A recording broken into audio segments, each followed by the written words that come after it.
and welcome. It's Balance My Hormones here. I'm Sam, and I'm here with Dr. George Touliatos.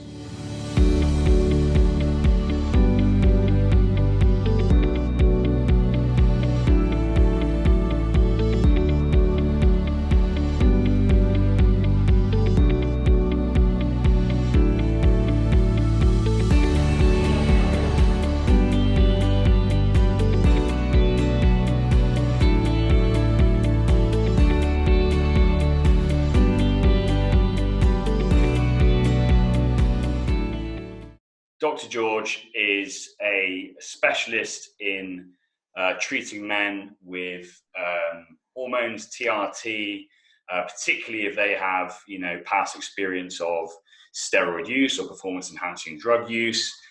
He's written this book and other books, but this is Bodybuilding, the Good, Bad, and the Ugly, that he goes through a multitude of different things, so you guys can check that out online. He specializes in biopathology. He's got the longest CV, so I'll go through some of it. He's a competitive bodybuilder himself for a number of years, so he's been through that whole world, the ins and outs of what it entails. And I believe now, he's on TRT himself, so he had to go through the whole experience of coming off the hormones and being treated in that way. So he's got that own experience in it. He's an expert on medical prevention.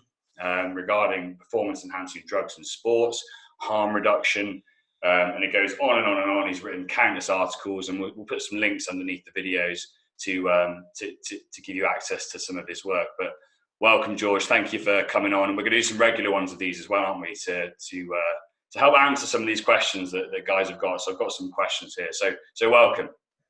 Hello, Sam. Thank you for this video, and I'm glad to be on the show.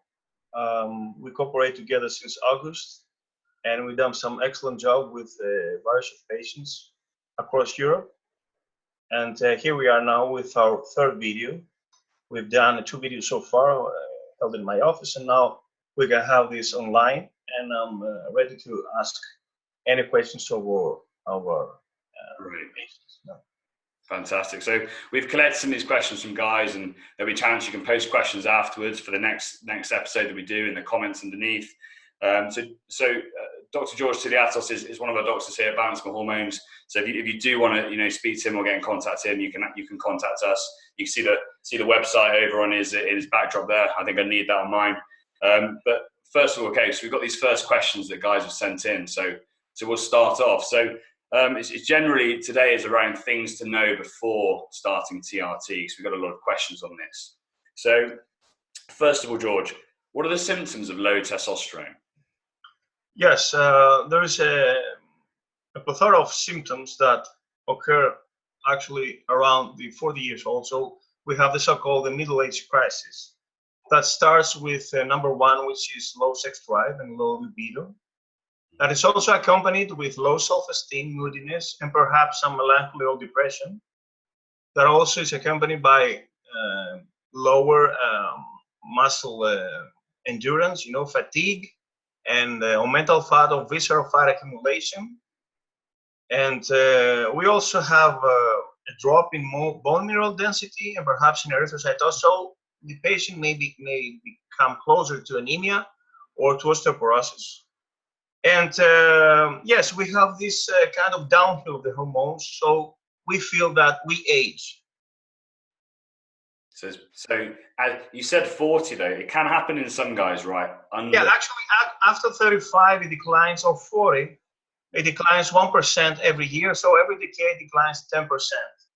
But also it's a matter of lifestyle and of drug use, And of course, there are other cases of brain trauma or genetical predisposition. I mean, having Klinefelter syndrome, of course, it's a hypergonadism.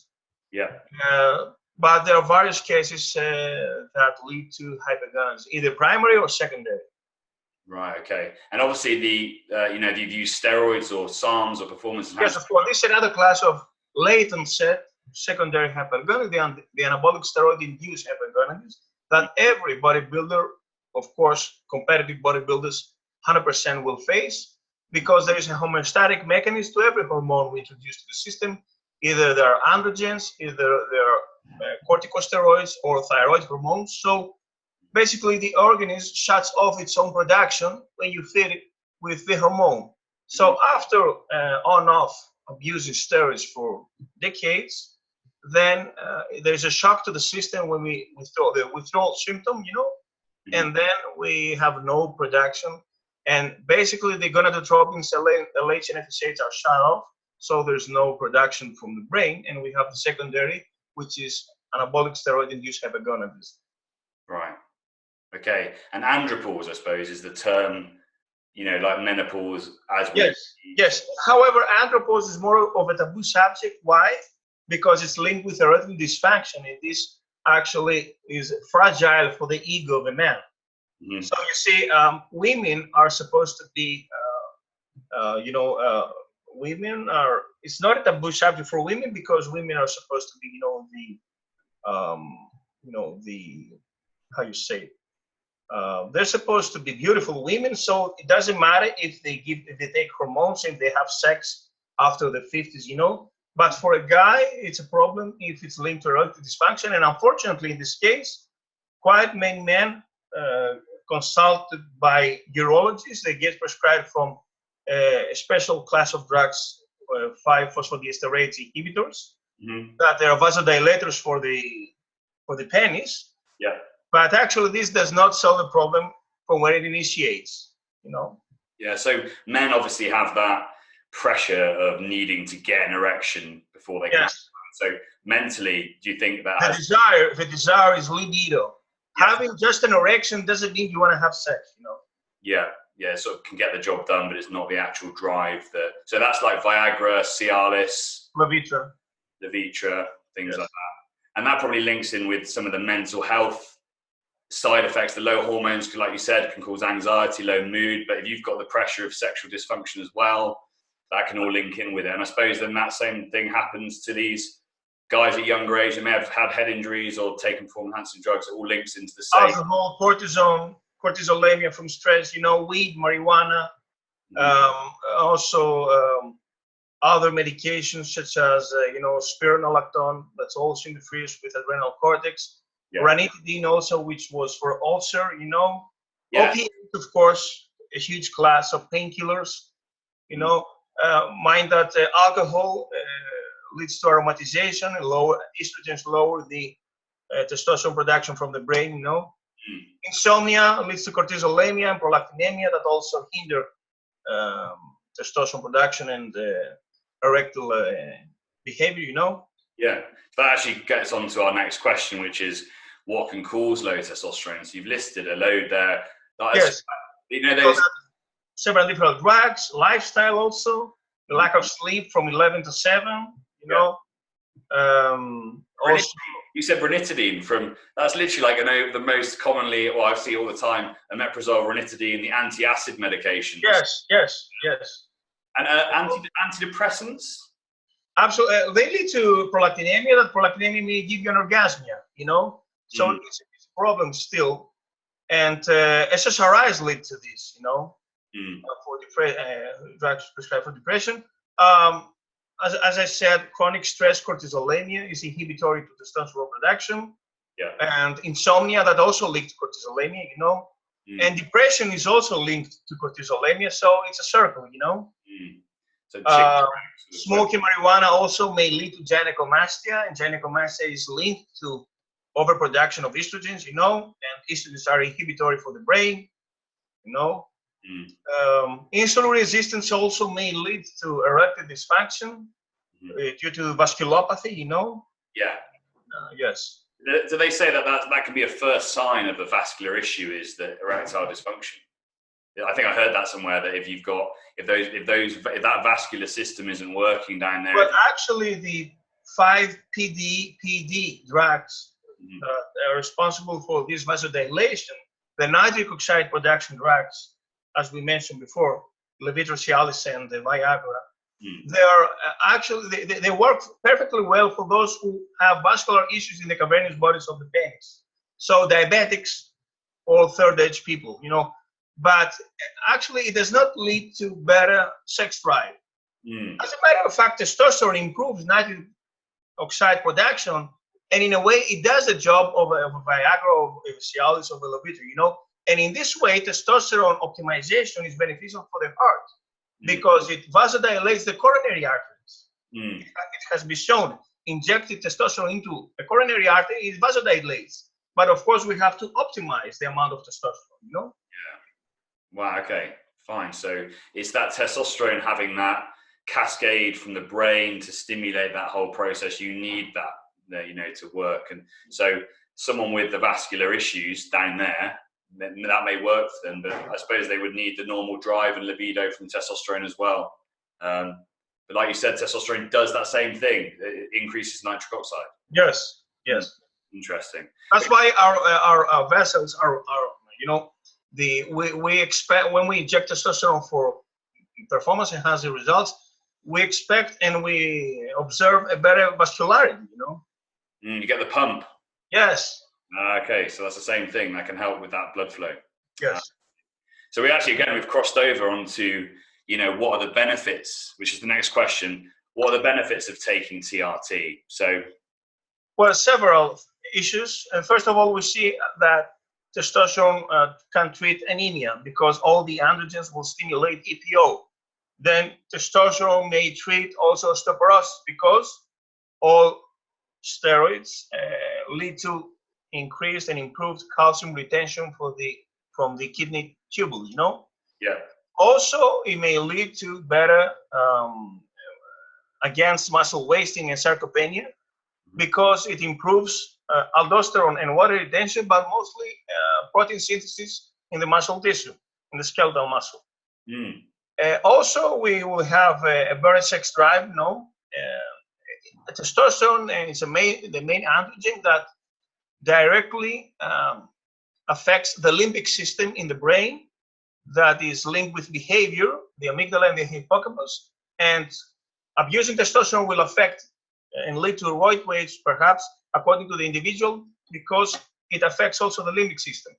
Now, of course, it will lead to a better mood. Why? Because it optimizes the neurotransmitters, dopamine and serotonin. Serotonin is the joy hormone, is linked to aromatization.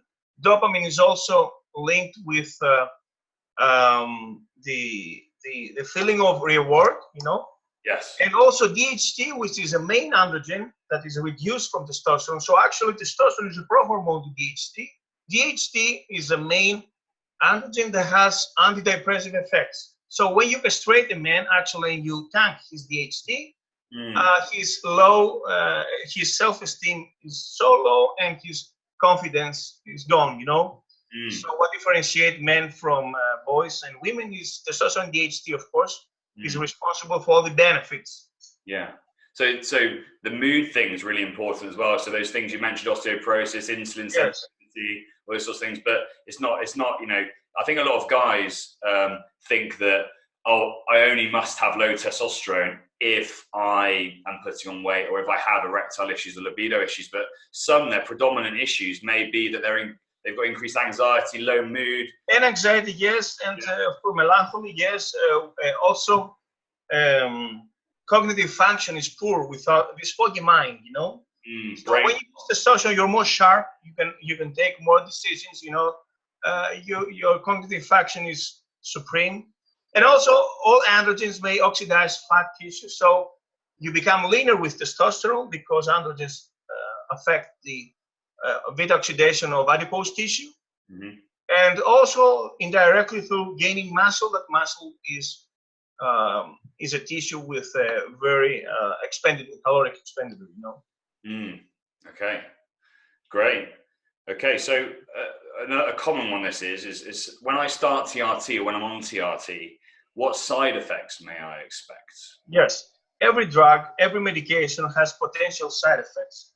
And of course, if we consider what testosterone treats, then we may conclude that in the long term, because abuse also refers to the duration. So in the long term, we may have some side effects that they are potential, they are according to the individual, but they can be treated or controlled. So the most common one is erythrocytosis. We know that testosterone fights anemia. So even a low dose of 100 or 200 milligrams after years may lead to elevation of hematocrit and red blood cells production and hemoglobin, of course, because it stimulates simply EPO from the kidneys that also afterwards stimulates red bone marrow, okay, and blood production. So this is treated by either getting regular blood donations or phlebotomies, and you may also, as precautions, you can use salicylic acid, aspirin, and some fish oil as well. Okay.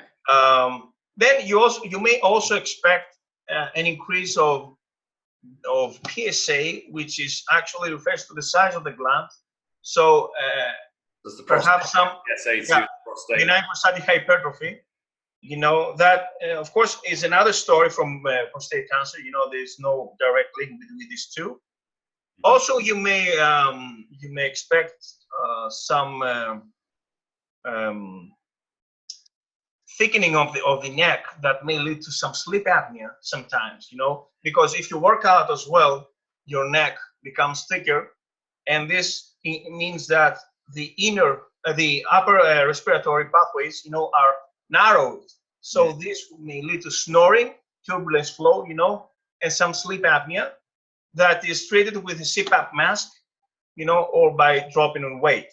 So I've got sleep apnea. So that I noticed that got slightly worse, as in they needed to adjust my mask pressure when I started TRT. So that makes sense. So the neck gets thicker, you know, that has that effect, and maybe constricts a little bit more. Is that right? Some people also may discover a slight drop in HDL that it has to be treated with a more often low-pace cardiovascular exercise, quit smoking, of course, and use niacin or cardarine as a supplement, you know, to elevate your HDL.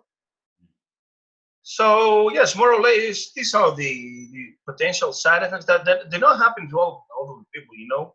Yeah. What about? I mean, we've got another couple of questions. Some guys have actually asked these, so this is some of the side effects, I suppose. But there is acne. You know, people ask. Yeah, acne. Yes, true, acne. Now, this sounds reasonable because testosterone is reduced to DHT. Now, acne is linked directly to DHT, and as a matter of fact, testosterone increases the production of sebum from the sebaceous glands. The sebum is good; it makes the skin more elastic. But, however, when it's overproduced, it can trap some microbes, and then there may be inflammation, you know? Yeah. So to the hair follicles. Yeah. So this can be treated with azelaic acid, which is a cream that is shown to lower DHT in the skin and epidermis, you know, and dry out the skin from the overproduction of sebum. And also you have other things like clindamycin lotion, or you may have Accutane, which is retinoic acid, and it's more potent drug for cystic acne and more severe cases. Yeah, you speak to dermatologists about that, right? That's pretty strong. But personally, I'm using Proviron, which is synthetic DHT, all year long. Yeah. And I've never had serious cases of acne. You know, sometimes I may have a breakout, a spot, you know, but once in a month or even less. The frequency, but it's purely genetic predisposed. The same goes with hair loss, you know, and androgenic alopecia. So male pattern baldness. There are some people prone to it, some other no. I'm prone to erythrocytosis. Other people are not. So they are blessed to have a low hematocrit, and of course they are closer to anemia. But I'll never become anemic. But I have to become phlebotomized, if not every month, at least every 6 weeks or 2 months. So with the hair thing is then genetic, whether you're going to lose it or not. And then if you get the hormones, you have to watch out your grandfathers from mom's and dad's side. Ah, okay. This shows if you are predisposed, you know. I think I'm going to lose my hair. But isn't it that so? But the thing is, the first sign is temporarily here, and then goes occipital. Mine's pretty thick at the moment, I suppose. Hopefully I'm not too bad. But is it true that, like, so you've got the genes, you're going to lose your hair anyway, but if you had lower hormones, you know, it would be slower, and then you would restore them on TRT. it could speed up Yes, it can, but you still can use locally finasteride, not systemically from the mouth, you know, for us. Locally finasteride or minoxidil, you know, yeah. and how you call it? There are three. There's latanoprost I've heard of. No, one is the Regain, which is the foam, and other is the Nizoral, the shampoo. Oh, Nizoral, the ketoconazole. Ketoconazole, yes, ketoconazole, yes. But you can get that over the counter, I think. Here, And actually, it's for I think it's for Danfour. Ketoconazole is to treat high sebum productions, but it lowers sebum, of course, linked to DHT, so it lowers DHT perhaps in the scalp. Okay, and it's an antifungal, isn't it? I think. Yeah, sorry, yes, it's antifungal. Yes. Okay, cool. So these are the other. So these are the side effects. I know you left these out because we've got. Will taking testosterone affect my fertility? It's a common question. Yes, it will, because we expect also testicular shrinkage. Why? We explained before, there's a homeostatic mechanism. When you introduce a hormone, that you have a stop in the endogenous production. So it will also include testicular failure. That also includes the Sertoli and Leydig cells. Mm-hmm. In case you want to restore your fertility or keep your fertility on, you may use small doses of HCG. In some cases, if you want to boost your fertility to conceive with your partner, you may use HMG, which is synthetic FSH. Okay. Plus some vitamin E, tocopherol, 400 IUs with breakfast. It's a fat-soluble vitamin that improves the motility of the sperms, So yes, these two peptides along with vitamin E for a brief period of time, and then you may have sex during ovulation, and be able to get pregnant. I suppose we maybe need to do a video on how to counter all of the side effects potentially. Personally, I was using HCG for 3 years in a row, every day, 3 years in a row. Yeah. And I was able to triple my sperm production. And afterwards, I froze it because the pregnil, the HCG, was no longer produced in Greece. So I had to store it, yes. Okay. And then, so you touched on it as well. This is, what are the chances of getting shrunken testicles, aka testicular atrophy? What are the chances? This is a fact, and they will shrink.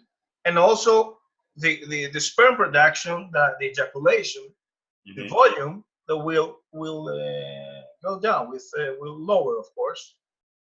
And when I was using HCG, I remember my ball size was really good, Yeah. But after a year, then it goes back, and you expect a shrinkage of 20 or 30%, Okay. And it happens in most people? To everyone. This is a fact. Everyone on TRT. Okay. Yes, it's a fact. Okay. But you still can reverse this, and you can avoid this. And I have to say that the guys that I speak to, that it doesn't seem a massive issue. They're not like, well, have they started? You expect this after 5 years, But even if they are shrunken, it doesn't seem to be a concern. I think. No, just an aesthetic part, and of course the amount of sperm you ejaculate. That's true. Okay. Yeah. Okay. So let's do another question. So do I have to tell other doctors that I see that I am on therapy, that I'm on TRT? You have, and personally I do when I give blood, but they have to be open-minded. They have to consider that this is a way of living. It's a medical treatment, It's not a habit. It's not a trendy thing to do. It's a replacement of hormones, and there is no turning back, As soon as you introduce hormone to yourself, because your lack of them, obviously there's no hormone production, especially after you use extra hormones to replace, So we watch out the pros and the cons, and we balance. And then under medical supervision, we have to, because, it's not a silver bullet. And of course, it has nothing to do with steroid cycles. It's about optimization and giving the amount that you lack. And of course, you have to be within the range, in order to avoid the side effects, so and to be healthy. Yeah, it's medical treatment. that you're trying to restore your health, basically optimize your health. It's not about getting jacked, you know, and super muscular. So there was another question on here that was, do you cycle TRT or is it for life? So absolutely not. Now, in my case, I tried to stop to quit and to test if I could recover for an 8-week period, so for 2 months. So the first month, I'm sorry, I give a try with a PCT that maybe slightly worked, but during the second half, the second month, it was horrible, you know. And I was just waiting to get back, and the main reason was in order to lower my hematocrit because I was tired to be phlebotomized all the time. So yes, the first month it didn't drop, but the second month it dropped effectively in order to start using testosterone as well again. But no, there's no turning back. You shouldn't on and off testosterone. Otherwise, you're gonna go back to your hypogonadistic levels with all the symptoms, you know. Yeah. And the only reason I can justify this is just to lower your hematocrit. But right after a month, you should start using again testosterone because you cannot simply live. You will sack mentally and physically. So it's not even a common thing to do, but you might do that as like a last resort or something. Now, I'm sorry, if you have aromatization, which is another side effect, we should consider this, but it doesn't occur to everybody. Now, we have to use some either antiestrogenic agents or lower the use of testosterone, you know, or perhaps stop using for a couple of weeks. But also we shouldn't neglect that aromatization is also, so estrogen production. And of course, testosterone is metabolized to estrogen and DHT, you know. So we should consider that aromatization is a fact. Yeah. However, there is a big dilemma and there's a huge, argument between the TRT society about the aromatase inhibitors, you know. Either to be used, not to be abused, or not totally to be used, you know, according to the individual. So it's a huge argument at the moment. But it's important to know, like you said there, that testosterone therapy is actually you're getting benefits from testosterone, but DHT and estrogen as like a team that it provides. You start off with the testosterone, and then it gives you the benefits of DHT and estrogen as well. And I don't think a lot of people realize. Even though estrogens are female hormones, they are still useful for a man, for sex drive, for good mood, for joint health, for bone health, you know, for glycogen synthesis, you know. But they need to be optimized, of course, for cardiovascular health also. Yes. Okay. And DHT, of course, is not just a villain because you lose hair or you enlarge your prostate, but also it has all the benefits to the self-esteem, to the libido, you know, and so it's a flip side to the coin. Okay, great. So next one I've got is how long until I notice a difference on therapy? So well, it depends on the type of administration.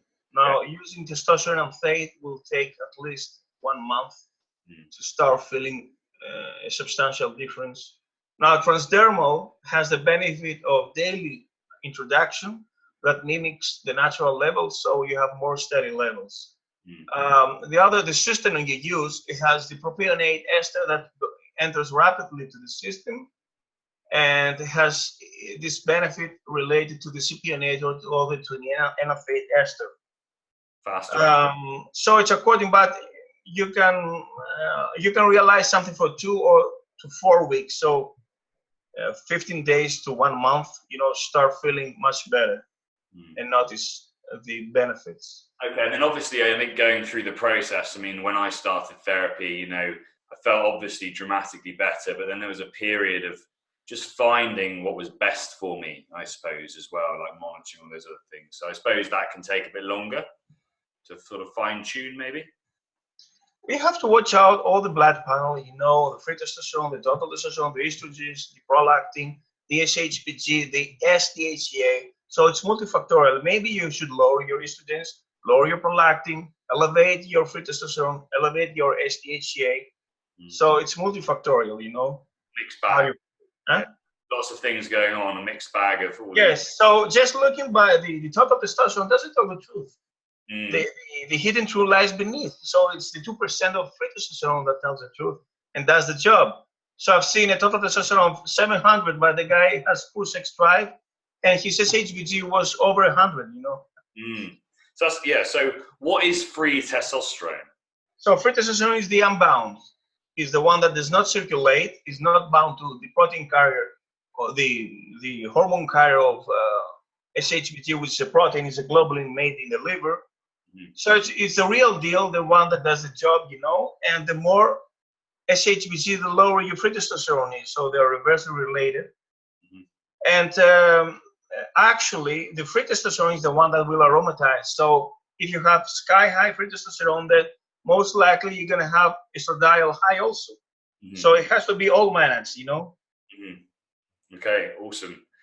Okay, so are there any contraindicating medications or just conditions to be aware of before you start TRT? I mean, you mentioned sleep apnea as one. Yes, sleep apnea, erythrocytosis vera, so, or polycythemia vera, I'm sorry. So this is a case where you have to introduce hydroxyurea, which is a toxic drug that affects bone marrow, and also prostate cancer, you know, or elevated PSA over 4, and low HDL. So we wait until the HDL reaches a point of 40 in order to start. What else? What about if you've got like pre-existing cardiac issues? Yes. So heart failure, yes, perhaps a heart failure would be a negative factor. And now, if you are already using cortisone, you have to expect more edema because both cortisone and testosterone lead to sodium retention through aldosterone. That's why you should cut off your sodium intake, your table salt, and you have to manage this moon-like phase, you know, because I have to tell you that JFK was the first patient who was using HRT. He was born with Addison, or he ended in Addison disease, where his adrenals failed. He was not producing cortisone. Therefore, he was injected with cortisone that was leading to this moon phase. But also cortisone, we know that leads to sarcopenia and also osteopenia. So as a contradiction to this, he was using testosterone. Mind also that cortisone lowers testosterone production, you know. So he was, from the other side, he was using testosterone that with bone cortisone, he had this bloated moon phase, you know. So it's a case that you have to be worried about when you already using cortisone before. Okay, and cortisone is like things like prednisone, yes, Addison's, but sometimes things like rheumatoid arthritis or arthritis, they also use, like reduce inflammation acutely in the joints and things. Okay, great. We've got, is TRT the same as steroids? Which no, absolutely no. Even though testosterone belongs to the androgenic anabolic steroids class, and actually testosterone is the main androgen, okay? Because you cannot live without testosterone. But testosterone is not, it's a familiar hormone, unlike the anabolic steroids are synthetic derivatives of testosterone. So you cannot live without testosterone, but you can live without DECA, for instance, or Anavar. Yeah. So they were synthetically made from the testosterone molecule. Besides that, testosterone has zero side effects to the liver and to the lipids compared to the toxic compounds, and even the non-toxic compounds that, if they are abused, they lead to deviation in lipids and liver enzymes. So testosterone is a familiar hormone that is necessary for vitality, you know, and absolutely you can live without growth hormone, for instance, but you cannot live without testosterone if you lack a bit. And it's the drug that separates the boys from the men, you know, and even for the women, of course. So we shouldn't think that TRT is it's a trendy thing to become jacked because we just use a fraction of what bodybuilders use. So either 1/10 or 1/5. So I don't know, 200 milligrams compared to the 1 gram they use, or 2 grams they use. Okay, so the anabolic steroids were the ones that were changed from testosterone synthetically to have more of a anabolic effect. And it's an androgen with anabolic effect also, we have to say that, but actually it's considered as the main androgen of all, testosterone. Yeah. Okay. Yeah. So that's how it's different. So I suppose you Yes. could compare it to a diabetic using insulin to keep, good functional physiological levels. Bodybuilders abuse insulin, right? Yes, of course, yes. There's a different, the use is complete, it's abuse. Same goes for endorphins. They use small amounts of growth hormone for a brief period of time, while bodybuilders have used growth hormone for years, And thyroid hormone, I suppose, for trying to lose weight, they would use Yes. And as a matter of fact, a prolonged abuse of growth hormones will elevate TSHs, and the thyroid function will go down. I was reading about that in your book. Yeah, that makes sense. Okay, last question. So we'll wrap up in a minute. So if you're worried about, maybe you got some of the symptoms we mentioned, the anxiety, sexual dysfunction, things like that, and you're looking down the road of may I have got low testosterone? What are the first steps? So they've said, what are the first steps of getting investigated? So as soon as you have the symptoms, you have to clarify also with blood work. Yeah. So we need an assessment of certain LH, FSH, the gonadotropins, total and free testosterone, then estradiol beta-2, which is the main representative of estrogens, prolactin, also SHBG, and of course the sulfated DHEA. This is the hormonal panel, and plus you have to have a CBC in order to clarify if you are erythrocytotic or not, because if you are, there is an issue, and you have to consider the regular phlebotomies or blood donations, So that's it. Of course, a PSA before starting, replacement therapy. And another benefit that I forgot was that the improvement of insulin sensitivity. So as John Chrysler said, in the near future, diabetics, they will be checking about hypergonadism, because if they are, testosterone administration will either improve their insulin sensitivity, and a hemoglobin A1C will lower. And why that happens? Because you burn visceral fat, and visceral fat is linked with insulin resistance. So you build muscle that is reversely related with mental fat, and this improves insulin sensitivity. Okay, so having low testosterone could in theory lead to pre-diabetes. Absolutely, yes. Because these people are obese, they have more fat tissue inside their stomach. Yeah. And this, of course, is linked to inflammatory cytokines, interleukin-6, tumor necrosis factor, and insulin resistance. Wow. Okay. Perfect. Well, thank you for answering all the questions. We'll get another load next week. I think the topics will be slightly different, but if you've got any questions, please leave them in the comments, and we can get on to them next week.